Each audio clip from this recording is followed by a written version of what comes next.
Alam mo ba kung ano ang mangyayari pagkatapos mong lisanin ang mundong ito? Pagkatapos mong bawian ng buhay sa mundong ito? Pagkatapos ng ilang oras, ang mga tao ay magsisiiyakan. Aalalahanin nila ang lahat ng mabubuti mong gawain na ginawa sa mundong ito. Ang iyong pamilya ay maghahanda ng pagkain para sa mga taong nasa paligid.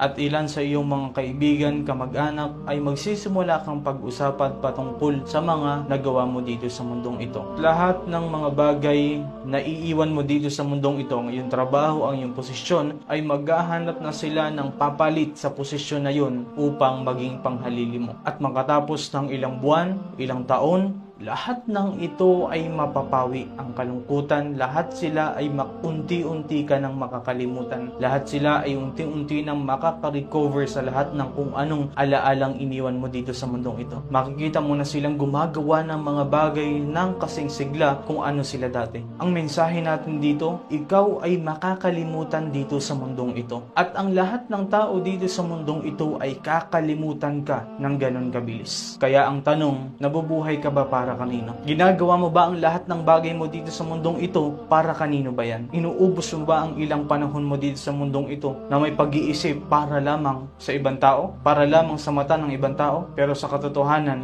ang pag-iisip mo na yun, wala naman talagang may paki sa lahat ng ginagawa mo dito sa mundong ito. Ang payo ko, mamuhay ka sa mundong ito na para lamang kay Allah subhanahu wa ta'ala, para lamang sa iyong Panginoon. Sapagkat ang lahat-lahat ng pamumuhay mo dito sa mundong ito, lahat-lahat ng meron ka sa mundong ito ay sa Kanya babalik lahat. Kaya mamuhay po tayo, minamahal na kapatid, para sa ating Panginoon na si Allah subhanahu wa ta'ala.